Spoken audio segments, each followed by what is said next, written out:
حجاج بن یوسف ظالم تھا، ظلم کرتا تھا، زیادتی کرتا تھا۔ حضرت سعید بن جبیر ایک تابعی بزرگ تھے، اتنے بڑے بزرگ تھے کہ ساری رات نماز پڑھتے تھے، سارا سال روزہ رکھتے تھے۔ ایک دن انہوں نے منبر پہ بیٹھ کے کہا کہ حجاج ظلم سے باز آ جائے ورنہ اللہ کی لاٹھی بڑی بے آواز ہے۔ حجاج بن یوسف کو پتا چلا کہ حضرت سعید بن جبیر نے میرے خلاف بات کی، بلا لیا، کہنے لگا تو نے میرے خلاف بات کی ہے؟ فرمانے لگے کی ہے۔ کہنے لگا تجھے پتا ہے میں قتل کر دوں گا؟ آپ فرمانے لگے نہ تو زندگی کا مالک ہے نہ موت کا مالک ہے، تو کیسے قتل کر؟ کہنے لگا تجھے پتا ہے میرا؟ فرمایا میں نے تجھے نہیں، میں نے تو کئی شداد، کئی حماد، کئی قارون، کئی فرعون، کئی نمرود دیکھے، کئیوں کی داستانیں سنی، تو کون ہے؟ تو چھوٹا سا ہے۔ ایک جملہ ہے مولا جلال الدین رومی کا، بڑے درویش تھے، ایک بات کہہ گئے، کہنے لگے نمرود جتنے پیسے نہیں، فرعون جتنی حکومت نہیں، قارون جتنی دولت نہیں، ورنہ فرمانے لگے میرے زمانے میں بھی کئی لوگوں کا خدا بننے کو دل کرتا ہے، کئی لوگوں کا دل کرتا ہے، لیکن نمرود جتنے پیسے، فرعون جتنی طاقت اور قارون جتنی دولت نہیں، ورنہ ہو سکتا ہے لوگ دعویٰ کر جائیں معاذ اللہ ثم معاذ اللہ۔ یہ آج سے کئی سو سال پہلے وہ کہہ رہے ہیں، آج تو حالات بڑے ابتر ہیں، اس کی نسبت خطرناک۔ فرمانے لگے حضرت سعید بن جبیر تو زندگی موت کا مالک نہیں۔ کہنے لگا پکڑو، قتل کرو اسے، لے جاؤ۔ جب پکڑ کر کھینچ کر لے جا رہے تھے نا تو حضرت سعید بن جبیر مسکرانے لگے۔ اب ظالم کے سامنے مسکرائے تو اس کو بڑا غصہ آیا، یہ میرا مذاق اڑاتا ہے؟ بلا لیا، ادھر آؤ، کیوں مسکرا رہے ہو، کیا ہوا؟ حضرت سعید بن جبیر کہنے لگے میں مسکرا رہا ہوں تیری بیوقوفی پر اور اپنے اللہ کی دی ہوئی ڈھیل پر۔ میں مسکرا رہا ہوں کہ یا اللہ کیا بات ہے، کیا تیرا شان ہے، کیسے لوگوں کو ڈھیل دی ہوئی ہے۔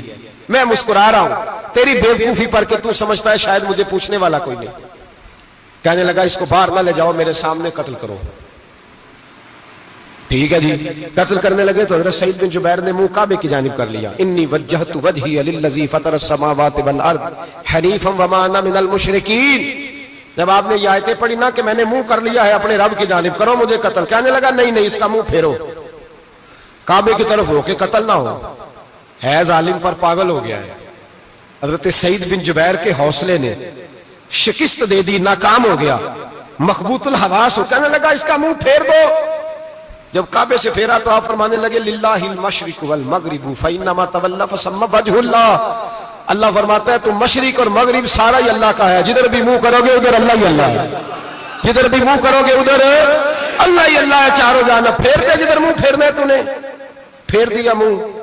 حضرت سعید بن جبیر کے گلے پہ خنجر رکھا تو آپ نے ہاتھ اٹھائے، کہنے لگے اے اللہ میرے بعد اسے کسی اور پر مسلط نہ کرنا، میرے بعد کسی اور پر مسلط نہ، بس میں آخری ہوں۔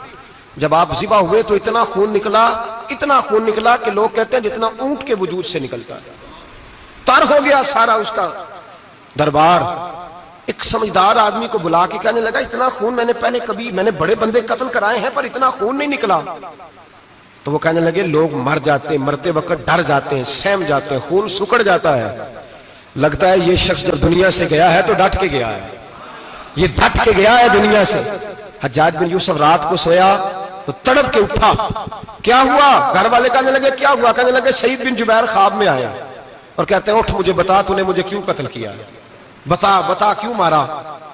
اگلی رات پھر سویا تو وہی خواب، پھر سویا تو وہی خواب۔ گناہ نفسیاتی مریض بنا دیتا ہے، ظلم تجھے مخبوط الحواس کر دیتا ہے۔ جب تو زیادتی کرتا ہے تو اللہ فرماتے ہیں کہ تو اللہ کو بھولتا ہے، اللہ تجھے اپنا آپ بھلا دیتا ہے، پھر تو بھول جاتا ہے، پھر تو سیدھے رستے پہ چلتا ہے پر بھٹک جاتا ہے، پھر تو صحیح رستوں کا تعین کر کے بھی گمراہ ہوتا ہے، پھر تو روز وہی گاڑی چلاتا ہے پر اب جب تو بریک لگاتا ہے تو نہیں لگتی۔ جب گناہوں کے ساتھ تو مخبوط الحواس ہوتا ہے تو روز وہ کاروبار کرتا ہے، لیکن جب تیرے گناہ تجھے گھیر لیتے ہیں پھر اسی کاروبار میں تو نقصان اٹھاتا ہے۔ حجاج بن یوسف تڑپتا ہے، روتا ہے، یہاں تک کہ بیمار ہو گیا، پیٹ میں درد ہوتی ہے، پتہ نہیں کیا ہوا، تکلیف ہوتی ہے، پتہ نہیں، سارے حکیم، طبیب، ڈاکٹر کوئی نہ سمجھ سکا کہ بیماری کیا ہے۔ جو بیماریاں خدائی ہوتی ہیں ان کا لوگوں کو پتا، جو آزمائشیں رب کی جانب سے ہوتی ہیں وہ ڈاکٹروں کے ہتھے نہیں چڑھتی۔ جو تکلیفیں اللہ دیتا ہے ان کا حکیم طبیب علاج نہیں کر پاتے، مشکل، اور شفا اسی وقت ہوتی ہے جب اللہ دینا چاہے، اور جب رب ہی دینا نہ چاہے تو بڑے بڑے ڈاکٹر کہتے ہیں کہ ہمارے بس کی بات نہیں رہی۔ بغداد سے حکیم آئے، پیٹ دیکھا، کہنے لگے نہ تیرے معدے میں کوئی دقت ہے، نہ تیرے جگر میں، نہ کسی اور جگہ، ماجرا کیا ہے؟ ایک آخری علاج ہے، آخری، وہ کیا؟ گوشت کا چھوٹا سا ٹکڑا دھاگے کے ساتھ باندھ کے منہ میں ڈالا، اور پھر ایک باریک سا تنکا لے کے اس کو اندر ڈالنے لگے گلے میں۔ وہ گوشت کا ٹکڑا جب حلق کے اندر اتر گیا، اس حکیم نے واپس کھینچا تو کیسے ایسی بدبو آئی جیسی کبھی سونگی نہ تھی۔ جانور، کیڑے مکوڑے لگے ہوئے باہر نکلے، اور جب دیکھا تو جتنے محل میں لوگ بیٹھے تھے چلاتے ہوئے نکل گئے کہ یہ کیا مصیبتیں ہیں۔ حکیم بھی اٹھ کے دوڑنے لگا، کہا تجھے کیا ہوا؟ کہنے لگے حجاج تیری بیماری زمینی نہیں، تیری مصیبت زمینی نہیں۔ کہا میری مرض تک تم کیوں نہیں پہنچ پا رہے؟ تو کہنے لگے لگتا ہے تو بد دعا کا مریض ہے، لگتا ہے تو ظلم کا مریض ہے، تو جبر کا مریض ہے۔ تڑپتا رہا، سسکتا رہا۔ ایک وقت وہ بھی آیا کہ گھر والوں نے کمرے میں بند کر کے تالا لگا دیا، دیوار سے ٹکرے مارتا۔ او بھائی، جو گناہوں کے بیمار ہوتے ہیں انہیں شفا نہیں ہوتی، جو ظلم، جبر، بربریت کے بیمار ہوتے ہیں انہیں سکون قلبی میسر نہیں آتا۔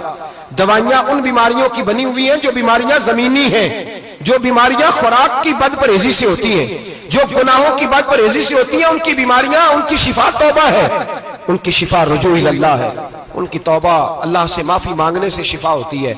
حجاج جب مرنے لگا تو بلایا، یہ رنگ بھی ذرا ملاحظہ کیجیے گا، دو چار قریبیوں کو بلایا، پتہ ہوتا ہے نا اپنے کرتوتوں کا آدمی کو، پتہ سارا ہے سردار دوتیتیاں جب پتہ ہوتا ہے سارا، بلا کے کہنے لگا جب میں مر جاؤں تو مجھے رات کو دفن کرنا۔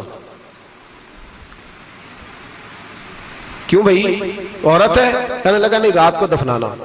ٹھیک ہے، رات کو دفنا دیں گے۔ پھر کہنے لگا جب صبح ہو جائے تو صبح ہونے سے پہلے پہلے میری قبر زمین کے برابر کر دینا، نشان مٹا دینا۔ کہا وجہ؟ تو کلمہ پڑھتا ہے، حضور کا حکم ہے کہ قبر کم از کم ایک بالش، ایک گٹ اونچی ہونی چاہیے زمین سے، کم از کم، تو تیری قبر مٹا دے، وجہ؟ پتہ ہوتا ہے اپنے ظلموں کا۔ کہنے لگا مجھے پتہ ہے لوگ میرے مرنے کے بعد میری قبر بھی نہیں چھوڑیں گے۔